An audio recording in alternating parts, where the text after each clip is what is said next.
ठीक आहे. आजचं एक्झाम्पल थोडंसं वेगळं आहे. काल तुम्हाला पोलर फॉर्म दिलेला होता. पोलर फॉर्म तुम्हाला कसं करायचं होतं? General form. आज एक्झाम्पल बदल. एक्सपोनेन्शियलचं कन्वर्जन कशामध्ये करतात? जनरल. म्हणजे याचं कन्वर्जन तुम्हाला x + i1 या फॉर्म मध्ये करून द्यायचं आहे. आणि डोक्यात ठेवा, मी कालच तुम्हाला सांगितलं, पोलर फॉर्म हा डायरेक्टली जर साइन आणि कॉसची व्हॅल्यू पुट केली जनरल फॉर्म मध्ये, पण एक्सपोनेन्शियल मध्ये तुम्हाला ईच्या पॉवर्स माहिती का? पण इथे मुद्दा आहे तर तुम्हाला सर्वात पहिले एक्सपोनेन्शियल फॉर्मचं कन्वर्जन पोलर फॉर्मला करावं लागतं, नंतर पोलर फॉर्मचं कन्वर्जन जनरल फॉर्मला. म्हणजे त्यांनी म्हणलेलं नाहीये, पण तरी देखील तुम्हाला याचं कन्वर्जन सर्वात पहिले कसं करावं लागणार आहे? पोलर फॉर्म मध्ये. मग सोल्युशन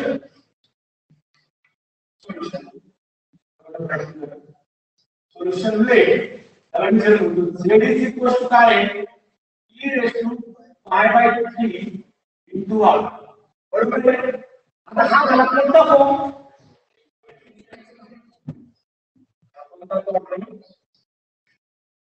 एक्सपोनेन्शियल फॉर्म. हा आहे एक्सपोनेन्शियल फॉर्म. आता एक्सपोनेन्शियल फॉर्मचं conversion direct general form x + i मध्ये हवं नाही, म्हणजे याचं मला कन्वर्जन करायचं पोलर फॉर्म मध्ये. त्यानंतर मी असं करताना कंपेअर करतो. कंपेअर विथ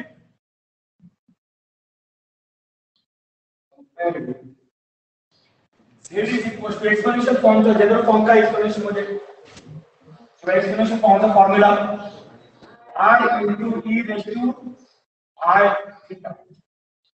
बरोबर. वेगळे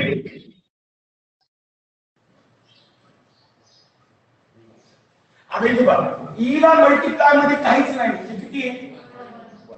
म्हणजे मला सांगा r ची व्हॅल्यू किती भेटली? आणि ओके थीटा म्हणजे i चा कोएफिशियंट. i चा कोएफिशियंट किती आला इथे? 5. म्हणजे r आणि थीटा भेटला. अडचण ओके. आता r आणि थीटा भेटला, आपण काय ना polar form. therefore polar form is, मग पोलर फॉर्मचा फॉर्म्युला काय? z is equal to r into bracket cos theta plus okay. therefore z is equal to, आता r ची व्हॅल्यू तुमच्याकडे आहे, r किती आहे? 1 इंटू cos थीटाची व्हॅल्यू किती? π/3 cos π/3 प्लस i sin थीटाची व्हॅल्यू परत किती? ओके r आणि थीटा पुट केला. अडचण बरोबर. ओके. आता हा कोणता फॉर्म झाला? तुम्ही एक्सपोनेन्शियलचं कन्वर्जन कशामध्ये केलं? बरोबर. तुम्हाला पोलरला करायला नाही का? प्लस आता पोलर फॉर्मचं कन्वर्जन जनरल फॉर्मला कसं करायचं? काय करायचं? म्हणजे cos π/3 आणि या दोन्ही व्हॅल्यू करू. बरोबर आहे. मग कसं करणार? दोन्ही व्हॅल्यू माहित पाहिजे. we don't know that, we know that. Okay. काय माहिती आहे? cos of π/3 म्हणजे किती? आता स्टार्टिंग तुम्हाला रेडियन जमत नाही अजून. बरोबर आहे. जोपर्यंत तुम्हाला रेडियन मध्ये मेजरमेंट जमत नाही तोपर्यंत रेडियनचं कन्वर्जन टेम्पररी कशामध्ये करून घ्यायचं? डिग्री मध्ये. बरोबर आहे. ओके. पण डिग्री मध्ये कन्वर्जन करण्यासाठी cos π/3 पाय म्हणजे किती? 180/3 60. आणि आता cos 60 काढायचा चार्ट मध्ये पहा. ओके. अँड दुसरी व्हॅल्यू sin of π/3 म्हणजे sin of किती आहे? ओके. आणि दोन्ही व्हॅल्यू भेटल्या, खूप इझिली भेटल्या. यावरती पुट करू. ही जी काही कॉसची व्हॅल्यू आहे ती इथे पुट करायची आणि जे साइनची व्हॅल्यू आहे ती इथे पुट करायची. जर व्हॅल्यूज पुट केल्या काय होईल therefore z becomes 1 into bracket 1 by 2 plus I root 3 by 2 अडचण व्हॅल्यूज पुट केल्या पार्टनर्स तुम्ही त्याला ब्रॅकेट टाकू शकता का प्रत्येक व्हॅल्यूला बिलकुल राहणार. आता मला सांगा 1 ने मल्टिप्लाय करते का आता म्हणता आपण चेक करतो त्या प्रकारे 1 ने मल्टिप्लाय केलं तर पडणार आहे का नाही म्हणजे मला हा जर असा लिहिता येईल काय 1 by 2 plus root 3 by 2 into I फक्त दोघांमध्ये इंटरचेंज करून देतो बरोबर आहे ओके. आता डिनॉमिनेटर वगैरे काही कॉमन करायचं असेल का नाही तुम्हाला विषय सांगायला पाहिजे ना भेटलं ना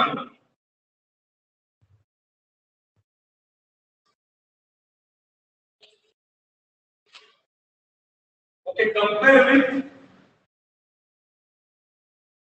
compare with z is equal to s plus we get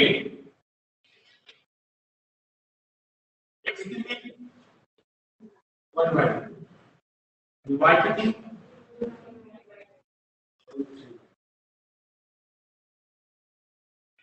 okay. आता तुम्हाला पहिला एक्झाम्पल सपोज साइन कॉसला प्रॉब्लेम झाला का नाही आता प्रॉब्लेम करायचा तुम्ही म्हणजे काय सांगाल एकदम ओके. एक्झाम्पल समजलं प्रत्येकाला ऑनलाईन करणाऱ्याला काय अडचण ओके ठीक आहे. नेक्स्ट एक्झाम्पल घ्या. Example number 5 e raised to minus 4 pi by 3 into I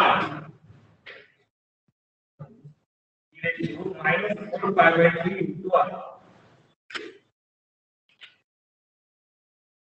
solution असं मोठं होणार आहे बरोबर आहे तर minus 4 pi by 3 sign find करायचा आहे कॉस फाइंड करायचा आहे चला सगळ्यात पहिले ते केलं खड्ड्यात थोडा लोड नाही घ्यायचा बरोबर का पुढे काय करायचं तेव्हा लोड नाही घ्यायचा.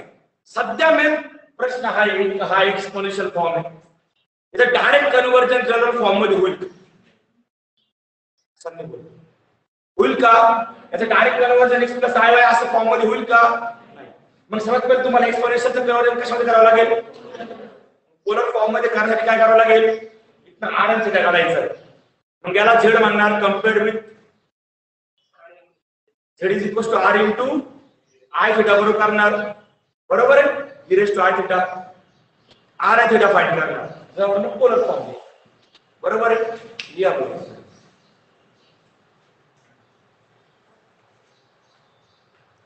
मला डोक्याला ट्रेस द्यायचा आहे डोक्यात घ्या अजूनही आपण नॉर्मलला आहे म्हणजे अजून आपली लेवल मॉडरेट चालू आहे. आता सिंपल लेवल संपली मॉडरेट लेवलला आलो आपण हळूहळू मॉडरेट पासून आपल्याला टफ लेवल कडे जायचंय अजून टफ क्वेश्चन्स बाकी आहे. टफ काय असं ट्रिग्नोमेट्री टफ नसते तुम्ही 10th ला ऑप्शन टाकली म्हणून तुम्हाला टफ वाटत राहील अदरवाइज ट्रिग्नोमेट्री सारखी सिंपल उद्योग नाही कारण जास्त उद्योग व्हॅल्यूज बदलतो आणि ट्रिग्नोमेट्री एवढ्या ट्रिक्स कुठेच नाही इतक्या ट्रिक्स आहे तर तुमच्या इझिली व्हॅल्यू डोक्यात राहतात. ओके पहिले मागच्या एक्झाम्पल पोलर फॉर्म मध्ये आणायचंय solution let z is equal to e raised to minus 4 pi upon 3 into I. Okay, compare with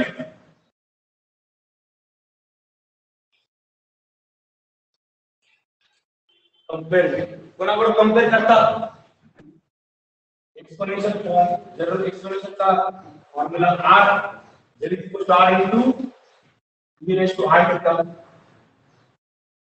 ठीक आहे. ओके याच्यावरून मुलांना r भेटला r इथे e ला मल्टिप्लाय मध्ये काहीच नाही म्हणजे किती जेव्हा r चा प्रश्न सोपा आहे काय वन आला म्हणजे पुढे सूत्र देणार नाही. ओके अँड राजधानी राजधानीमध्ये थीटा किती आहे -4π/2. ओके आर भेटला थीटा भेटला. आता काय नाही त्याच्यावर पोलर फॉर्म. therefore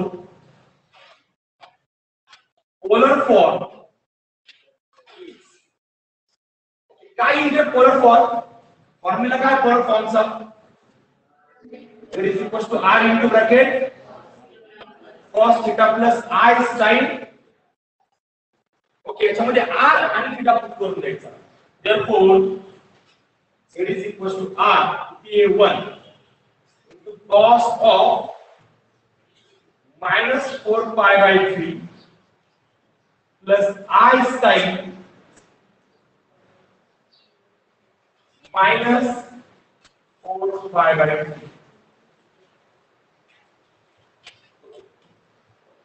अच्छा बोला आता जर सपोज मी एक्झामला असेल तर मी या दोन्ही व्हॅल्यूज सेपरेट फाइंड करणार डायरेक्टच फाइंड आता तुमचं बेसिक चालू आहे ना ट्रिग्नोमेट्रीला भरपूर लागतं पण या व्हॅल्यू इथे फाइंड करण्याची आपण सेपरेटली फाइंड करू. म्हणजे सेपरेट फाइंड करण्यासाठी आपण काय घेतो रफ वन घेतो.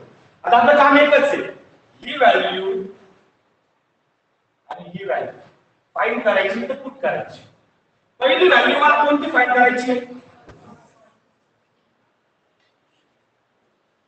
पहिली व्हॅल्यू फाइंड करायची cos of -4π/3.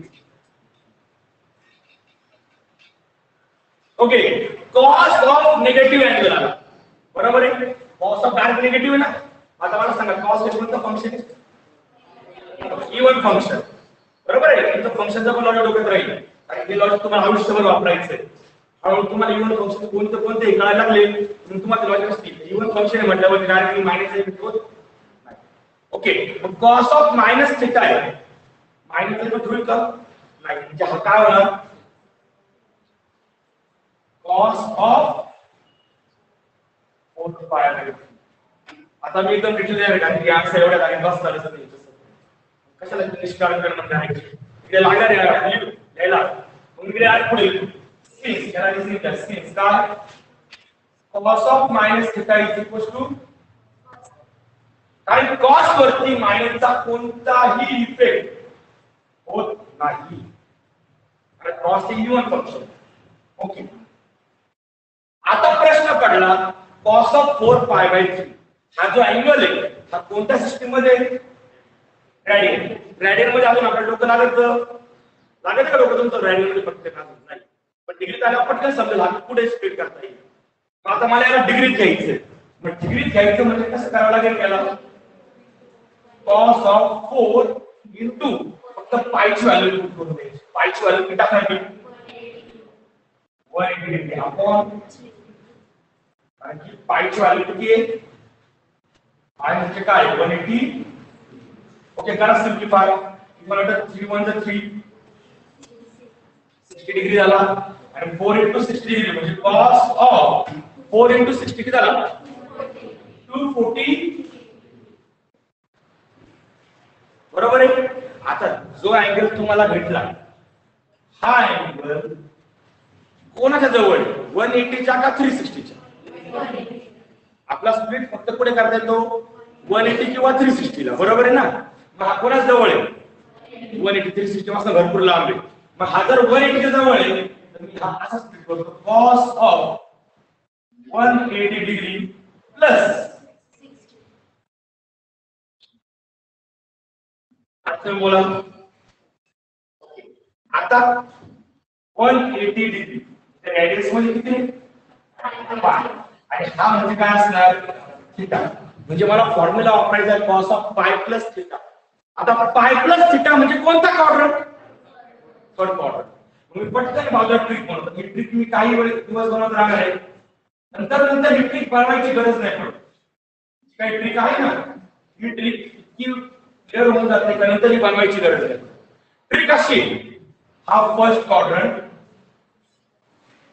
हा सेकंड क्वाड्रंट हा थर्ड क्वाड्रंट हा फोर्थ क्वाड्रंट. तुम्हाला काल मी ट्रिक सांगितली लक्षात ठेवायची काय ऑल डस्टी कंडक्टर किंवा ऑल स्वीट टेस्टी केक्स, बरोबर आहे. ओके, आता आपलं लक्ष कुठे? Third quadrant. पाय प्लस थिटा, त्याला याची गरज नाही, पाय प्लस थिटा थर्ड क्वाड्रंट मध्ये अँगल आहे, डोक्यात राहिला. मग थर्ड क्वाड्रंट मध्ये कोण पॉझिटिव्ह आहे? टी म्हणजे कोण? Tan positive. पण आपल्याकडे कोण आलाय? हे डोक्यात ठेवा.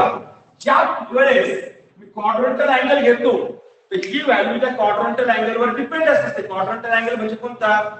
90, 180, 270, 360. ही जी व्हॅल्यू आहे ही त्याच्यावर डिपेंड नसते. ही व्हॅल्यू त्या ऍक्यूट अँगल वर डिपेंड असते. म्हणजे याचा आन्सर कॉस थिटाच आहे.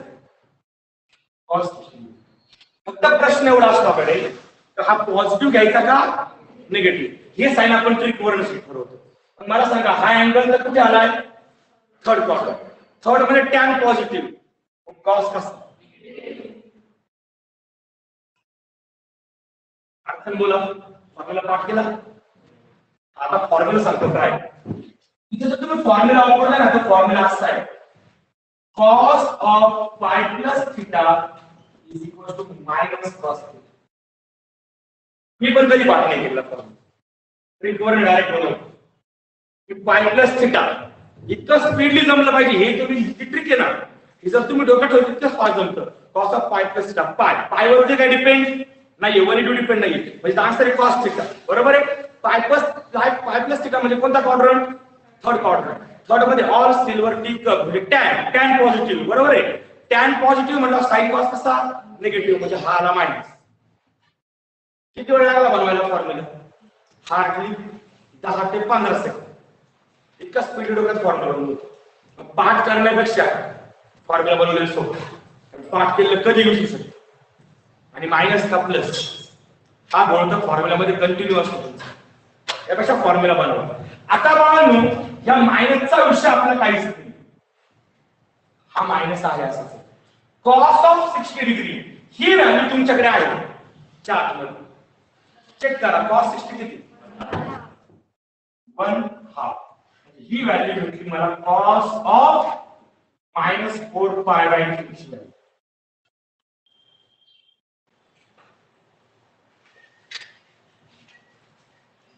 तेव्हा मला कुठेही माझं 8-9 वर्ष शिकवायचं म्हणून मी कुठेही स्किप काही केलं, पण प्रत्येक एकूण एक स्टेप मी लिहिली. समजले प्रत्येकाला? जरी माझं 8 वर्ष किंवा 9 वर्ष असं शिकवायचं, पण तुमचं पहिलंच. आता मला पुढे आता कॉस फाइंड केला ना, सिमिलरली साइन फाइंड करा बरं. Sine of -4π/3.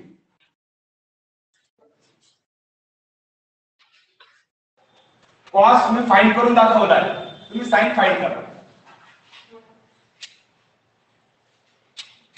आता कॉस हे इवन फंक्शन आहे, पण साइन मात्र ऑड फंक्शन आहे. ऑड फंक्शन म्हणजे मायनस काय होतं? बाहेर.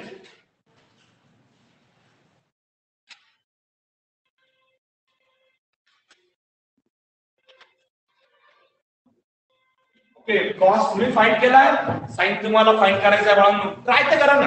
होऊन काय होईल? चुकला तर फाशी लगेच लटकावलं, लगेच फक्त आवडलं. चुकला चुकू द्या, बेस्ट. -√3/2. √3/2 मायनस गायब झालाय, मायनस मायनस प्लस होऊन गेलाय. ओके, तोंडी आन्सर होतं. याचा आन्सर तोंडी येतं. आता बाबा कसं तोंडी आन्सर येतं? आता जे तोंडी आन्सर काढतात ना, ते मी तुम्हाला याचं डिटेल का लिहून देऊ राहिले? सर हे लई मोठं होऊ राहील. फायदाच तुम्हाला दुसरं कोणी टीच करणार आहे कारण एवढं लिहूनच येणार. त्याला सांगा कॉस फायनल साइन ऑफ -π/4 असंच वरती बघू. Sine of -π/4 is equal to तो मायनस काय तुझ्याकडे फॉर्म्युला आहे. Sine of minus is equal to minus सांगितला म्हणजे मायनस साइन ऑफ π/4. π/4 म्हणजे पाय प्लस π/3. कारण रॅडियनच होतो. π/4 इज इक्वल टू काय आहे? 4π/4 आहे ना, 4π/3. तुम्हाला ती पाय प्लस π/3. आपण असं नाही करत. आपण काय करतो? 4π/3 म्हणजे किती डिग्री? 240. 240 म्हणजे किती 180 प्लस 60 म्हणजे किती पाय प्लस पाय बाय 3 बरोबर आहे का पाय प्लस 60. मग आता थर्ड क्वाड्रंट मध्ये tan पॉझिटिव्ह साइनला निगेटिव्ह तुमचा डायरेक्ट फॉर्म्युला आहे cos of pi plus theta is equal to minus cos theta तर minus sin theta sin of pi plus theta is equal to minus sin theta तर minus minus plus आणि उरला sin of theta theta म्हणजे 60 degree sin 60 किती √3/2 त्याचा answer आहे √3/2 झाला काय हवेतला आगासा काढायचा होता आपण पण हवेतला आगा ट्राय करायचा सॉल्व करून पाहू. ओके तुम्हाला कोणती व्हॅल्यू फाइंड करायला लागली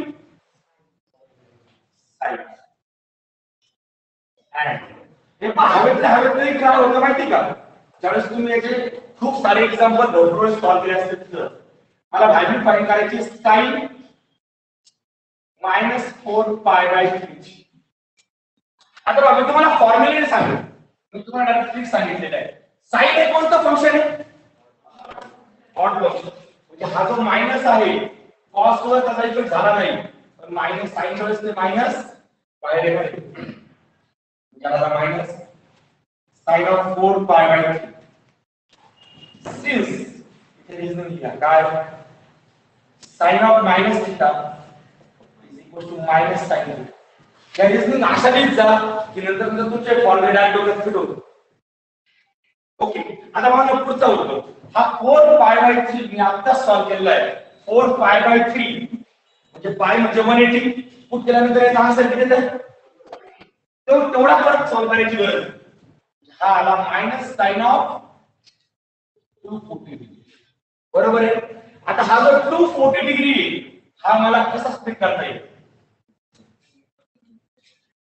180 डिग्री प्लस बरोबर आहे 180 म्हणजे काय पाय आणि 60 म्हणजे थीटा. आता हा मायनस जो आला आतापर्यंत तो आहे आता मला याची व्हॅल्यू लिहायची फक्त मी वाटतं ब्रॅकेट टाकून देऊ बरोबर आहे. नेमकं काय ही व्हॅल्यू तर 180 डिपेंड नाही ही व्हॅल्यू कोण डिपेंड आहे 60 वर म्हणजे याचा आन्सर आहे sin ऑफ 60 डिग्री. पण प्रश्न एकच हा प्लस घ्यायचा का मायनस घ्यायचा पहा ट्रिक मध्ये तुम्ही कुठे हा 240 डिग्री म्हणजे थर्ड क्वाड्रंट आहे तुम्ही म्हटले हा जो अँगल आहे थर्ड क्वाड्रंट मध्ये ऑल st टी म्हणजे tan पॉझिटिव्ह म्हणजे sin cos निगेटिव्ह म्हणजे अर्थ हा निगेटिव्ह बरोबर आहे. सी इथे मी रिझनिंग देतो आता वाटतं तुम्हाला ब्रॅकेट देऊन ठेवू शकता चांगला नॉर्मल अर्थ द्यायचा. Okay since sin of pi plus theta is equal to minus sin बरोबर आहे. ओके आता हा मायनस मायनस प्लस आणि sin 60 ची व्हॅल्यू किती म्हणजे आपल्याला sin ऑफ मायनस 4π/3 ची व्हॅल्यू भेटली √3/2. ओके cos भेटला sin भेटला ओके तिथे प्रूफ करा. आता तुम्ही जास्त गोळ झाला असेल मोठा एक्झाम्पल आहे ना जास्त गोळ असेल त्याला इक्वेशन नंबर 1 म्हणून ठेवा शोधायला लवकर सोपं जातं. इक्वेशन काय म्हणायचे आपण ते शोधायला सोपं जाऊया का put this values in equation 1 therefore equation 1 becomes दोन्ही व्हॅल्यूज इक्वेशन 1 मध्ये टाका इक्वेशन 1 आहे z is equals to 1 into cos of minus pi/4 cos minus pi/4 ची व्हॅल्यू किती -1/2 plus I sin of pi minus pi/4 ची value किती या value हवेतून वगैरे आलेल्या नाही आपण सॉल्व करून पाहिजे बरोबर आहे 1 ने मल्टिप्लाय केले काय फरक पडणार आहे ओके मग लिहिण्यास मी तर होतो therefore z is equals to -1/2 plus दोघं फक्त इंटरचेंज करून घेऊ I मागे टाकू आणि तो √3/2 पुढे लिहायचं √3/2 * r झाला काय जनरल फॉर्म मध्ये झाला काय जनरल फॉर्म मध्ये मला काय करणार कंपेअर करणार करा कंपेअर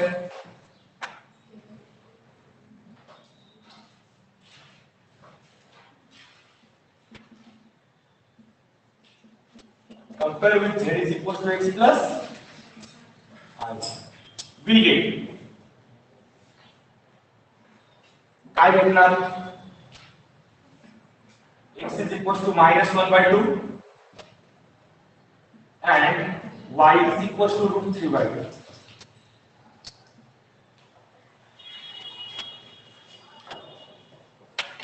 चल बोला थोडस मोठं झालं थोडं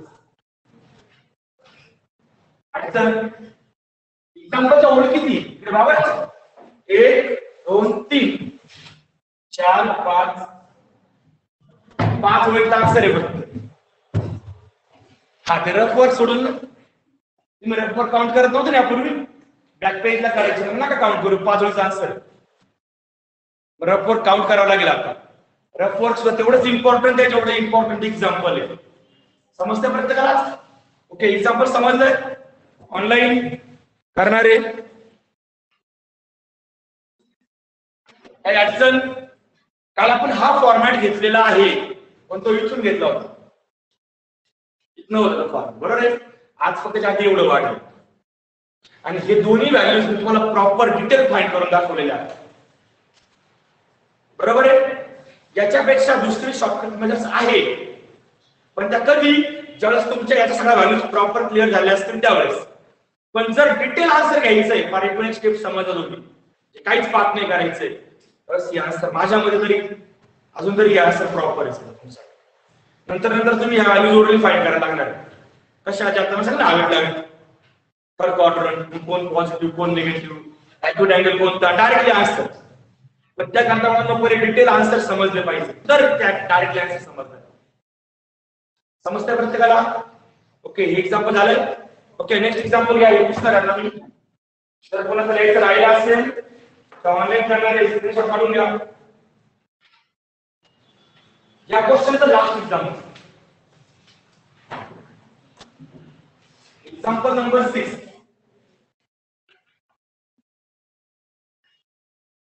असं लाईटचं राहिला असेल तर काय नाही रेकॉर्डिंग लेक्चर फ्रंट येईल परत ऑनलाईनला रेकॉर्डिंग लेक्चर पाहायचं थांबवायचं लिहायचं okay next example number 6 e raised to 5 pi by 6 into r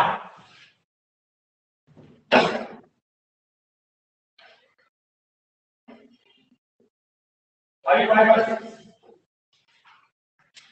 कोणता क्वाड्रंट आहे चला याप्रमाणे सॉल्व्ह करायला सुरुवात करा चला सेकंड क्वाड्रंट ओके शाबास चला सेकंड क्वाड्रंट म्हणजे कोण पॉझिटिव्ह साइन पॉझिटिव्ह समोर जातो साइन पॉझिटिव्ह म्हणजे साइन पॉझिटिव्ह येणार आणि क्रॉस निगेटिव्ह येणार इथं r ची व्हॅल्यू किती आहे 1 ओके करा पटकन सॉल्व्ह करा आता बाळांनो जे प्रयत्न करतील त्यांना हे मॅथ्स हळू जमायला लागेल माझ्याकडे तुम्हाला पहिल्या लेक्चरला सांगतोय तुम्ही आतापर्यंत पाहिलेलं मॅथ आणि ह्या मॅथमध्ये खूप मोठा फरक आहे 10वीचं मॅथ काहीच नाही त्या मॅथ मध्ये काहीच नाही मग ते मॅथ जर कसं वाटतं आपलं मॅथ खूप चांगलं असते पूर्ण भंगार सिलेबस 10वीचा पूर्ण भंगार ज्यांनी 10वी सिलेबस स्टार्ट आहे त्यांनी कधी 11वी पाहिले का नाही पाहिले हेच माहिती 10वीच्या सिलेबस मध्ये मॅथ मध्ये काही दम नाहीये 2 दिवस जरी फक्त उचकून पाहून गेले रूट तरी आरामात चांगले मार्क्स पडतात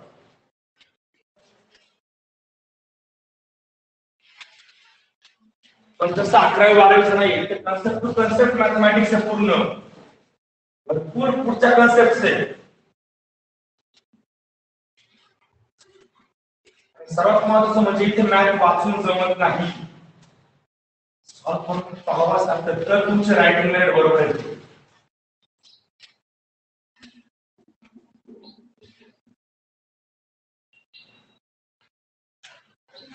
तुम्ही सॉल्व करा सॉल्व करतो जिथे अडचण येईल तिथे वर पाहिजे लेट कारण की लास्ट एक्झाम्पल आहे क्वेश्चनचं late z is equal to e raised to 5 pi by 6 into r याला कंपेअर करायचं आहे compare with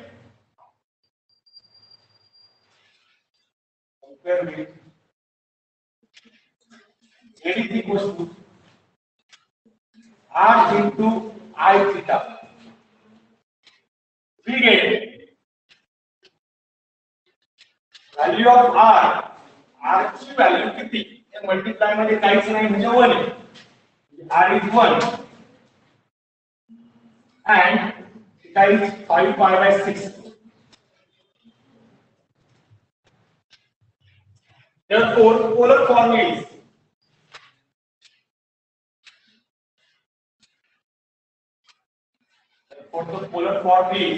the formula of polar form is Z is equals to R into bracket cos theta plus I sin theta.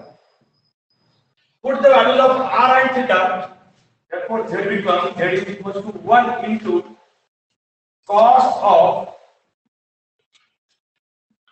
5 pi by 6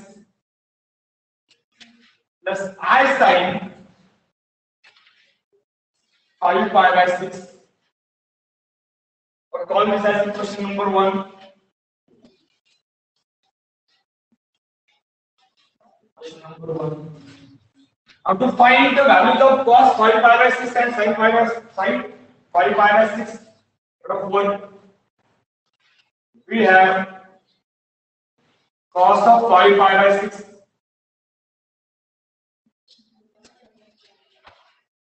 पर्यंत प्रत्येक जण व्यवस्थित येणं गरजेचं होतं. काय अडचण नाही. सगळ्यात पहिले एकदम सिंपल, जर नसं समजलं तर लक्ष द्या, कारण की अडचणी अगदी देऊ शकतो तुम्हाला. cos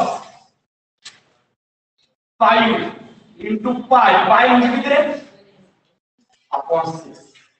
हा रेडियन टू डिग्री काय आहे? सोपी आपल्याला. ओके, 6 1 6 म्हणजे किती आला रे हा? cos of 150 degree. आता cos of 150 डिग्री हा जो अँगल आला आहे 150, हा कोणाच्या जवळ? 180 का 180. आता हा मला असं स्प्लिट करता येईल, cos of 180 डिग्री मायनस. आता बघा हा 180 म्हणजे किती आहे? 5 आणि हा किती आहे? बरोबर आहे. आता हे लक्षात घ्या, परत मला सांगा याची आन्सर आहे हे 180 डिपेंड आहे का थिटावर डिपेंड आहे? थिटा म्हणजे -30 वर डिपेंड आहे. त्यामुळे याचा आन्सर डायरेक्टली मी लिहितो, याचा आन्सर असणार आहे cos of 30 डिग्री. प्रश्न एकच आहे, साइन कोणतं घ्यायचं, प्लस का? एवढाच प्रश्न आहे फक्त. लगेच रफ ऑर्डर नंबर 1 2 3 4. आता बघा क्लियर कट. आपला अँगल आलाय 150 डिग्री. तुम्हाला अँगल जरूर माहिती इथे 0 असतो, इथे 90 असतो, इथे 180 असतो आणि इथे 270 इथे परत. मग तुमचा अँगल आहे 150 डिग्री. 150 डिग्री हा किती? सेकंड क्वाड्रंट 90 to 180 मध्ये, बरोबर आहे. मग आता बघा all statistics all slower pickup all AC conductor काय होतं असेल बघा. इथे एस म्हणजे साइन पॉझिटिव्ह, पहिल्यामध्ये ऑल पॉझिटिव्ह, दुसऱ्यामध्ये साइन पॉझिटिव्ह, दुसऱ्यामध्ये टॅन पॉझिटिव्ह, चौथ्यामध्ये कॉस पॉझिटिव्ह. आता मला सेकंड क्वाड्रंट मध्ये कोण पॉझिटिव्ह आहे? कॉस कसा? साइन कोण द्यावा लागेल? चला फॉर्म्युला पाठ आणि इसको सॉल्व केले तर आयडिया डोक्यात बसते. आता मी भीती वाटत नसेल. ओके, स्किन्स कोणता फॉर्म्युला वापरला? Skins cos of pi minus theta is equal to minus cos theta. कितने लिहिलं? cos of pi minus theta is equal to minus cos theta. पाठ लेंगे. ओके, जिसके एलिमेंटर आहे कसली तरी मला मायनस आणि cos of 30 ची व्हॅल्यू किती?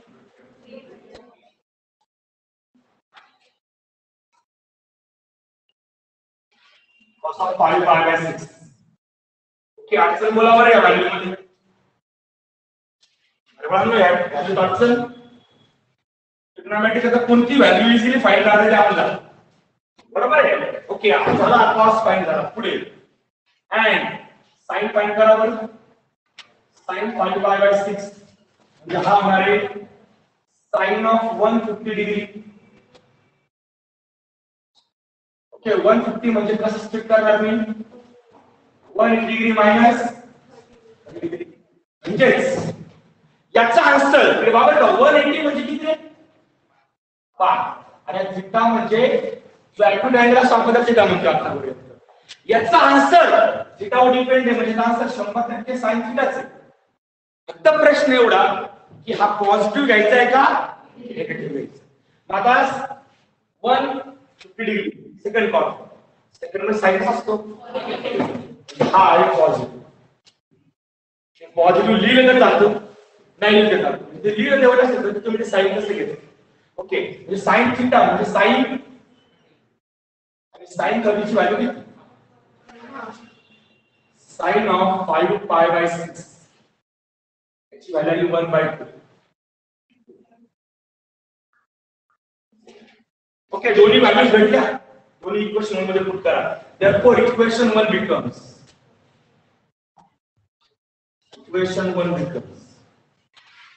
काय होईल equation 1 z is equal to 1 into bracket परत पहिले cos of 5 pi by 6 ची व्हॅल्यू किती घेतली तुम्ही -√3/2 प्लस r sin ची व्हॅल्यू 1/2 1 ने मल्टीप्लाय केल्याने फरक पडत नाही म्हणजे -√3/2 प्लस 1/2 इंटू आला का जनरल फॉर्म मध्ये. Okay compare with z is equal to x plus iy. therefore we get x ची व्हॅल्यू केली -√3/2 and 1/2.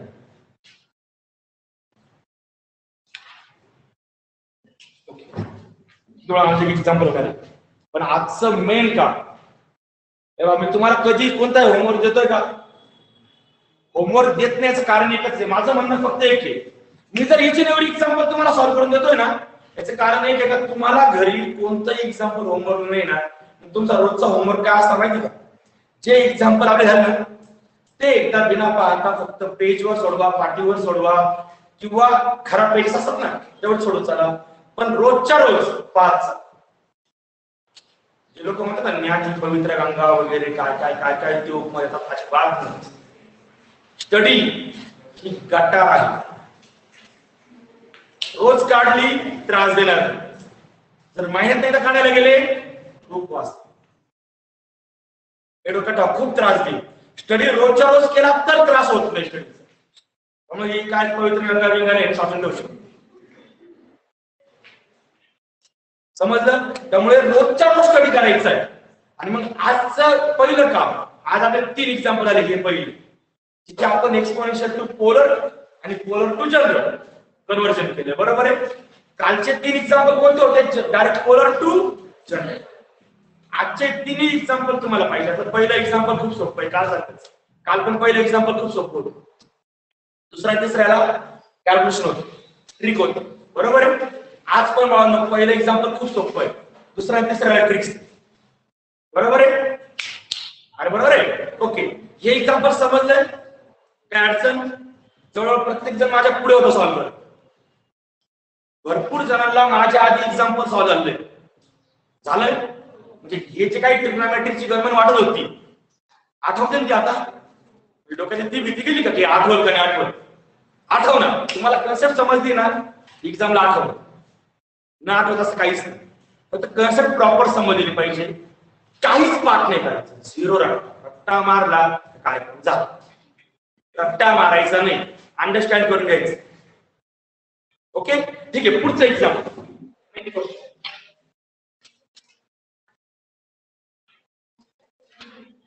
Question number 6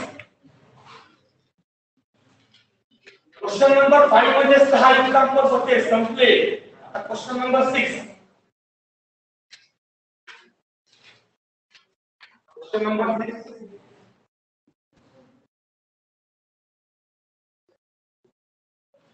find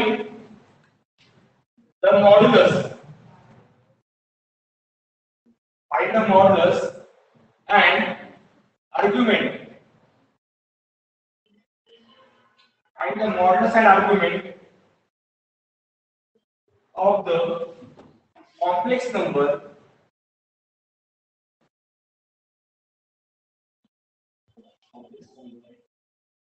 one plus 2i upon 1 minus 3i. Take an example.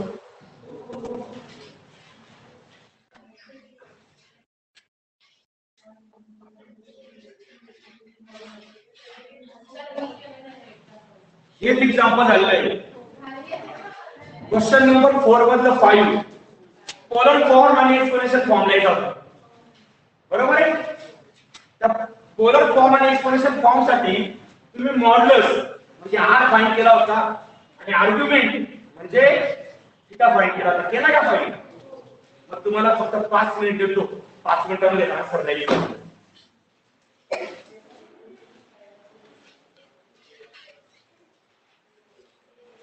एकदा पाहून घ्या प्रत्येकाने. ते मागे पुढे नाही करायचं. पेज मध्ये बोर्ड घालून ठेवायचं आणि कॉपी काढायचं ते नाही. सगळ्यांनी एकदा प्रामाणिकपणे एक्झाम्पल पाहून घ्या. अजिबात लिहू नका. पाहून घ्या एकदा वाटलं. चला पूर्ण आन्सर पाहून घ्या.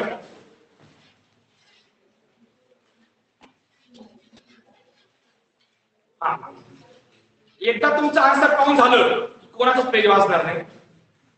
आता काय पेज वाचून घ्यायचं वाचून घ्या. एकदा आन्सर पूर्ण पाहून घ्या. तुम्ही काय केलंय. क्वेश्चन नंबर 4 एक्झाम्पल नंबर 5 हेच एक्झाम्पल आहे, पण तिथे तुम्ही पोलर फॉर्म आणि एक्सपोनेन्शियल फॉर्म वर सोडवलेलं आहे. तर तुम्हाला इथं फक्त r आणि थीटा काढण्यापर्यंत. तर r आणि थीटा काढला का आपण? काढला का नाही काढला? हा पाहून घ्या एक्झाम्पल कसं सोडवलं. सर्वात पहिले डिव्हिजन केली असते. डिव्हिजन साठी डिनॉमिनेटरच्या कॉन्जुगेटने न्यूमरेटर डिनॉमिनेटरला मल्टिप्लाय केलं. सिम्प्लिफाय केलं. डिनॉमिनेटर दोघांना सेपरेट केला. मग याच्यावरनं z is equals to x plus iy बरोबर कंपेअर केलं. x ची व्हॅल्यू काढली, y ची व्हॅल्यू काढली.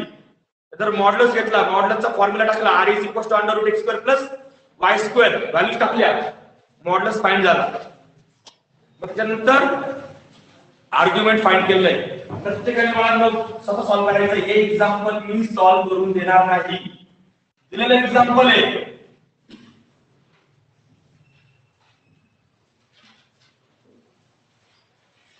हेच एक्झाम्पल सॉल्व्ह करून दिलेलं आहे. म्हणून म्हटलं हे एक्झाम्पल झालंय का.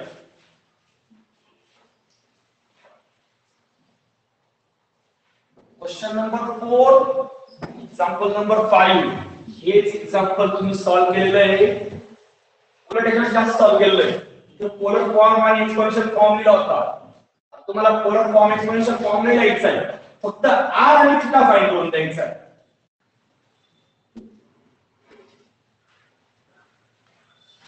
हा क्वेश्चन रिपीट झालाय. ओके झाला असेल पाहून जाता जायचं आहे. प्रत्येकाने सॉल्व्ह करून पाहायचंय. फक्त ही आपली टेस्ट झालेलं एक्झाम्पल परत लिहायचं. जे मुलं डेली स्टडी करतायत त्यांनी मागे पाहिलं पण नसेल किंवा पाहिजे गरज नाही पडत. फक्त डोळ्यात आलं घातलं असेल. ओके जमेल. आता मॉड्युलसला काही त्रास नसतो. त्रास घेतो तर पुढे थोडासा आर्ग्युमेंट द्यायचा. आता काय नाही आर्ग्युमेंटचा पण त्रास तुम्हाला समजून घेतला आहे.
ओके सोल्युशन तुम्ही लिहा मी हिंट द्यायला घेतो.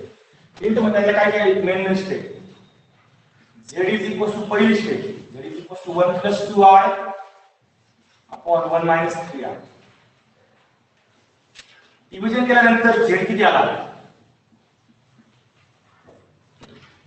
डिव्हिजन केले डिनॉमिनेटर सेपरेट केला 1 upon minus 1 upon 2 plus 1 half r आला प्रत्येकाला z इथनं x भेटला y भेटला क्वाड्रंट समजलं क्वाड्रंट कोणता आहे x negative y positive quadrant second क्वाड्रंटची गरज आपल्या प्रकारे आर्ग्युमेंट फाइंड करण्यासाठी म्हणजे देअरफॉर मला x भेटणार आहे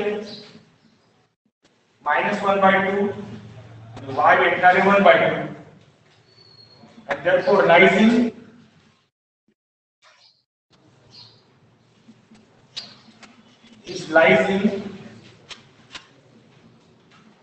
second quadrant.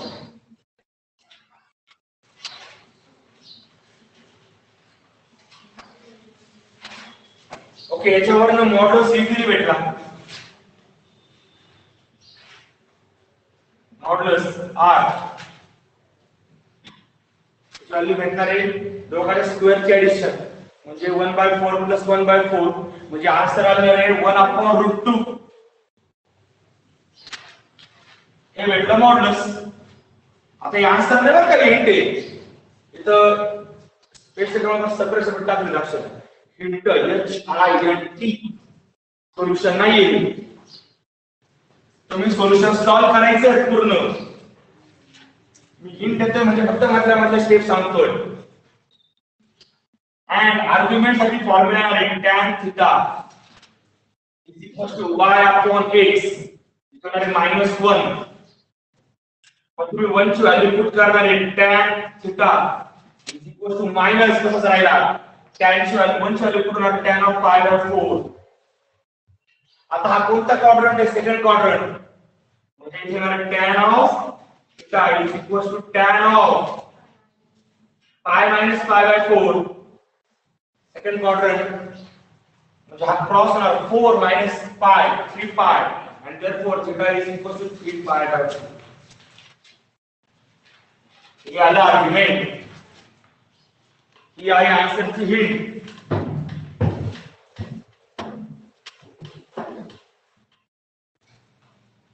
म्हणजे तुझे चे पण घेऊन ठेवतो refer question number 4 example number 5 काय क्लास दिला असता ना refer question number 4 example number 5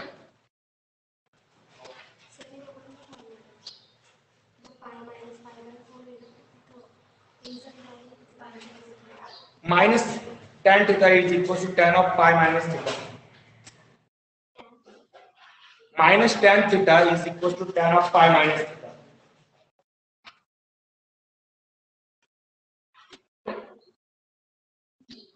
okay अडचण एक्झाम्पल समजलं हे लक्षात ठेवा हे रिपीट एक्झाम्पल आहे रिपीट एक्झाम्पल मी तुम्हाला इथेच लिहायला वेळ दिला घरी सुद्धा लिहायला लावलं हिंट मात्र दिलेली आहे तुम्ही एकदा परत सॉल्व्ह करा सॉल्व्ह होतंय नाही होतंय चेक करा अडचण आली तर मला पर्सनली भेटा आता क्लास लावून भेटू शकता जर अर्ज असेल तर ऑनलाईन अडचण आहे त्यांनी बाळांनो एकदा हे लेक्चर पाहून घ्या question number 4 example number 5 lecture म्हणजे मला वाटतं आज 29 28 27 तारखेचं लेक्चर असेल बरोबर आहे 26 किंवा 27 तारखेच्या लेक्चर मध्ये एक्झाम्पल झालंय एकदा परत वाटतं ते लेक्चर पाहून घ्या हे कसं सॉल्व्ह केलंय ते परत तुम्हाला पाहायला भेटणार बरोबर आहे रेकॉर्डिंग लेक्चर्स अवेलेबल आहे तुम्ही लेक्चर रिपीट करू शकताय पावसात तुमची इच्छा असली तर आम्हाला आई देत होती ओके ठीक आहे next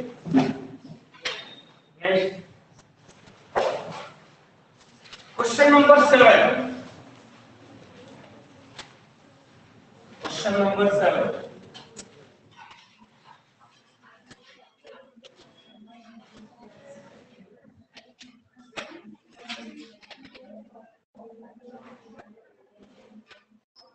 Number 7. Convert complex number, convert the complex number Z, complex number Z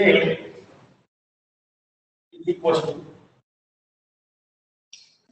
I minus 1 upon cos of pi by 3 plus I sin pi by 3 in the polar form.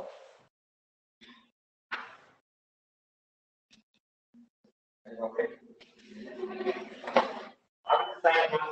polar form सर्वात पहिला मुद्दा याला general form मध्ये पहिले घ्यावा लागेल.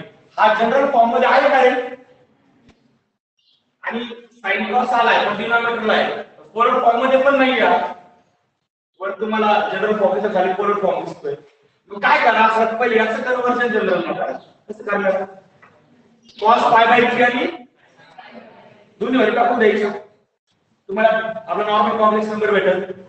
त्याचं काही डिनॉमिनेटर असेल तर न्यूमरेटर शिफ्ट करून द्या. डिव्हिजन करा.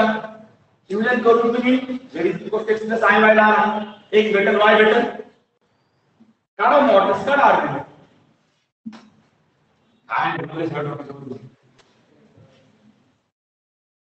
चला स्टार्ट. एक करा 1 बाय 1. सर्वात पहिले गिवन मध्ये लेट गिवन एवढं तरी आलं पाहिजे.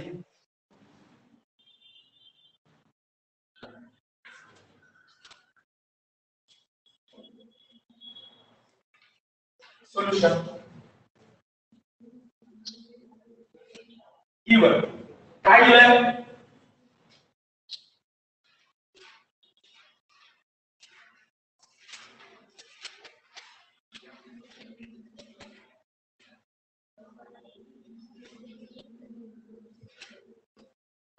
बरोबर आहे. ओके याच्यामध्ये सर्वात पहिले cos pi by 3 आणि sin pi by 3 इथे जास्त होतं नाही. जास्त मोठा अँगल आहे. pi by 3 मध्ये किती degree? 60 degree. cos 60 sin 60 put करायचं आहे. therefore z is equal to काय होईल? I minus 1 upon cos 60 1 plus I into sin 60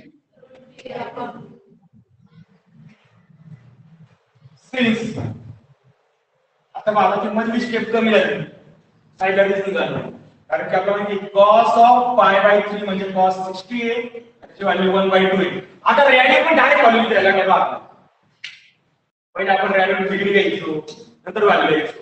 आता ती स्टेप तुम्हाला जमा करायला लागेल. And sin of pi by 3 मन मोठं व्हायला लागतं. याची मंत्र सॉल्व करायला लागेल. उत्तर सॉल्व करा. आता या दोघांचा डिनॉमिनेटर सेम आहे. तो कॉमन करू शकतो.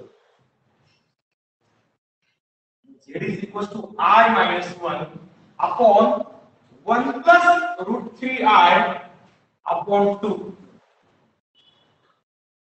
आणि हा जो 2 आहे हा डिनॉमिनेटरचा डिनॉमिनेटर शिफ्ट केला तर न्यूमरेटर जाईल. बरोबर आहे. म्हणजे काय होईल? z is equal to I minus 1 into 2 upon 1 plus root 3r. बरोबर आहे. ओके आता बाळांनो सर्वात पहिले 2 ने त्याच्यामध्ये दुसरं आय पाहिजे कमी करतो. कोणी कधी शब्द काय घेतलं नाही. कॉम्प्लेक्स नंबर आला ना तुझे सांग. therefore z is equal to 2i minus 2 upon 1 plus root 3r. झालं का आपण? आता याचं डिव्हिजन करायचं. कसं करणार डिव्हिजन? डिनॉमिनेटरला कॉन्स्टंट न्यूमरेटर डिनॉमिनेटरला मल्टिप्लाय करायचं. multiply numerator and denominator by 1 minus root 3r.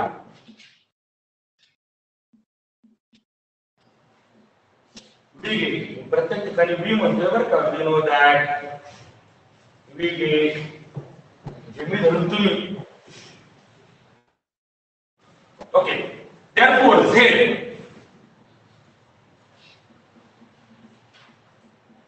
2i minus 2 upon 1 plus root 3r I root 3 मध्ये नाही रूट मध्ये नाही या दोघांना पण मल्टिप्लाय करायचं 1 minus root 3i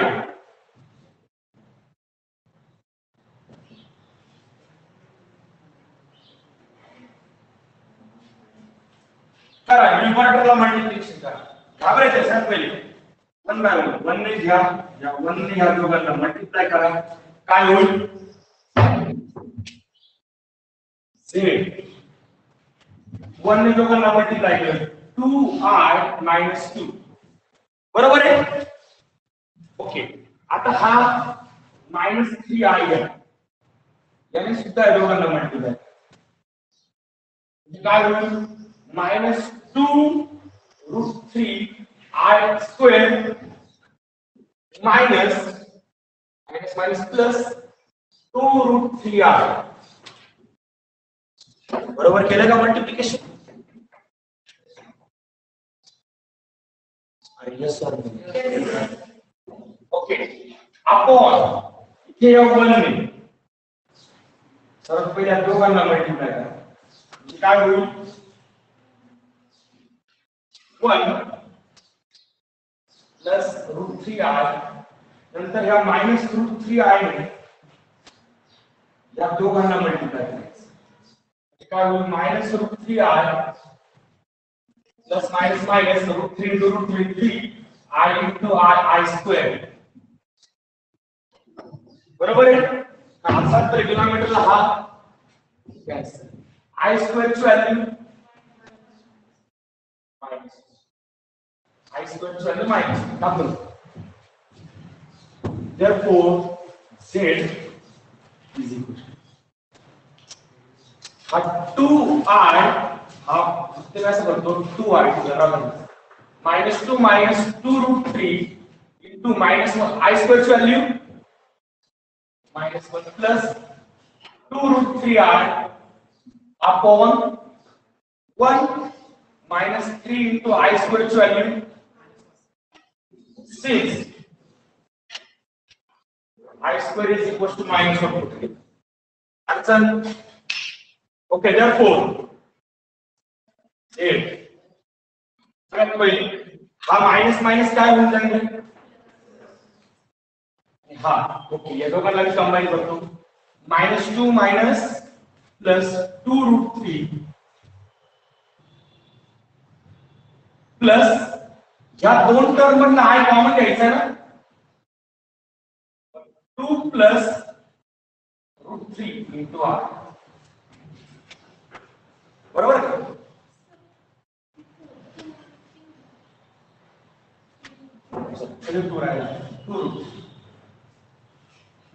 आता अडचण अपॉनला किती सगळ्यात पहिले therefore z is equal to मी आता 2 कॉमन घेतो 2 इथे उरला -1 plus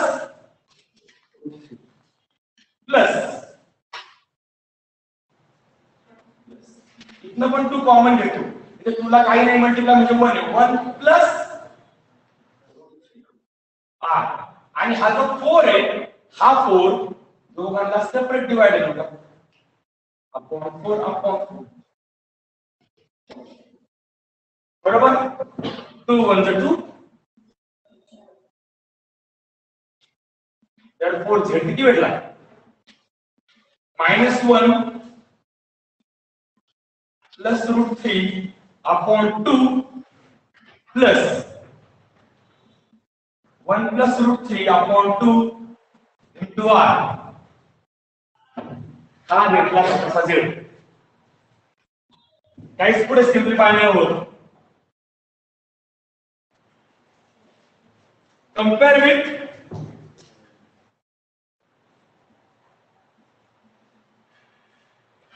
compare with z is equal to x plus r compare with x equal to x plus 6 x ची व्हॅल्यू किती भेटेल -1 प्लस √3 अपॉन 2 and y ची व्हॅल्यू किती भेटेल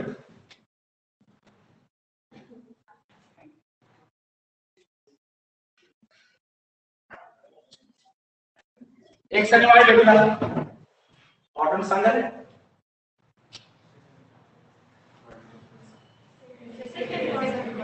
कसं काय x निगेटिव्ह आला मला सांगा √3 ची व्हॅल्यू किती असते आम्ही होतो सगळे ट्रिग्नोमेट्री होता लास्ट एक्सरसाइज होती ते सॉल्व्हिंग वर्क प्रॉब्लेम होते बा ट्रिग्नोमेट्रीचे तिथं √3 ची व्हॅल्यू दिली जायची काय सांगा दोन वेळेस बस ती ऑर्डर झाली √3 ची व्हॅल्यू 1.6 देण्यास काही 1.63 1.63 अशी किती केलं 1.6 व्हॅल्यू 1.6 minus 1 0.6 ती value positive x positive y पण पॉझिटिव्ह फर्स्ट क्वाड्रंट आहे पण एक सांगा अशा व्हॅल्यू ऑर्डर येतात का हे ना घटक गेला क्वाड्रंट x y भेट नोट घेऊ नका ओके हा याच्यावर मॉड्युलस फाइंड करायचा आहे याचा स्क्वेअर करायचा दोघांची ऍडिशन घ्यायची येणाऱ्या आन्सरचा स्क्वेअर रूट घ्यायचं पोलर फॉर्म सांगितला ना पोलर फॉर्म साठी मॉड्युलस लागणारच ना ओके आजचं काम याचं मॉड्युलस फाइंड करण्याचा प्रयत्न करायचा फाइंड नाही करायचं असं फाइंड करून पहा जमलं ठीक नाही जमलं तर उद्या हेच एक्झाम्पल मी इथनं पण स्टार्ट करणार आहे एक्स वाय परत इथपर्यंत काय अडचण ओके अडचणचं रिपीट लेक्चर पहा उद्या आपण इथंच व्हॅल्यू सुरू करणार एक्स लिहिणार मी डायरेक्ट वाय लिहिणार मॉड्युलस फाइंड करणार आर्ग्युमेंट फाइंड करणार पोलर फॉर्म देऊन देणार बरोबर आहे पण तोपर्यंत तुम्ही मॉड्युलस आणि आर्ग्युमेंट फाइंड करण्याचे प्रयत्न करा झाला फाइंड तर ठीक नाहीतर मी आहे